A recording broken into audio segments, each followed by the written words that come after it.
Pemirsa, Presiden Republik Indonesia Prabowo Subianto menyaksikan secara langsung penyerahan aset barang rampasan negara dari tambang ilegal kepada PT Timah Tbk.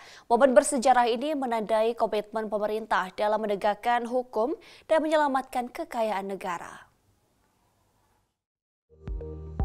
Penyerahan aset barang rampasan negara dari tambang ilegal kepada PT Timah Tbk digelar di smelter PT Tinindo Internusa, Kota Pangkal Pinang pada Senin 6 Oktober 2025.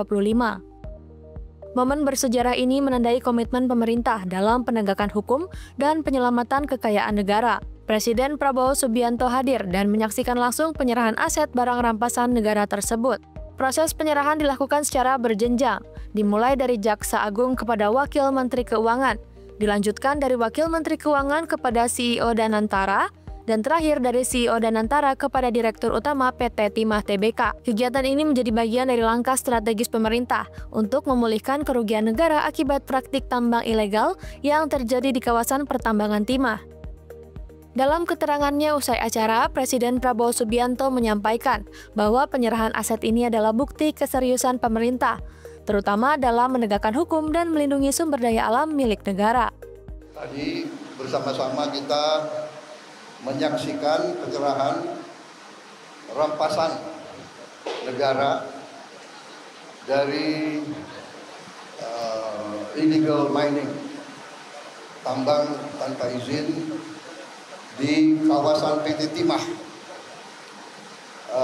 dan yang terlibat sudah dihukum dan pihak berwajib kejaksaan juga sudah menyita 6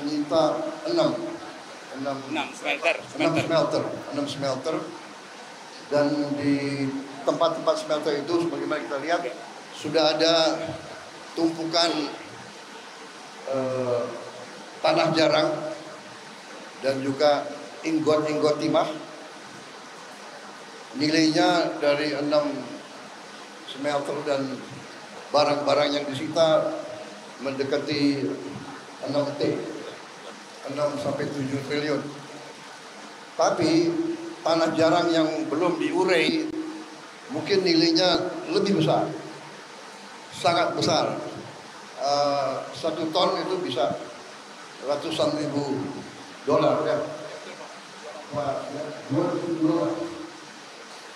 monasib. Padahal total diketemukan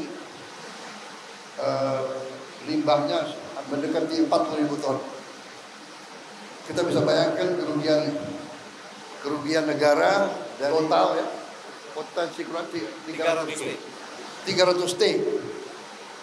Ini kita hentikan. Saya ucapkan terima kasih kepada aparat ya, Panglima TNI, Angkatan Laut, Bakamla, Bea Cukai, semua pihak yang telah bergerak dengan cepat sehingga bisa diselamatkan aset-aset ini, dan ke depan berarti ratusan triliun itu bisa kita selamatkan untuk rakyat kita. Presiden Prabowo Subianto juga menyampaikan apresiasi tinggi kepada seluruh aparat dan lembaga terkait, termasuk Jaksa Agung, TNI, Bakamla, dan Bea Cukai, atas kerja cepat dan koordinasi dalam menyelamatkan aset negara dari penyalahgunaan. Dalam penjelasannya, Presiden menyebut bahwa penyelamatan ini berarti ratusan triliun kekayaan negara dapat dikembalikan dan dimanfaatkan untuk kesejahteraan rakyat. Sekali lagi, Presiden menegaskan komitmen negara untuk memberantas pelanggaran hukum, termasuk yang berkaitan dengan kekayaan negara. Aparat penegak hukum diminta untuk melanjutkan kerja keras untuk bekerja untuk rakyat. Dari Jakarta, Sekretariat Negara Polri TV.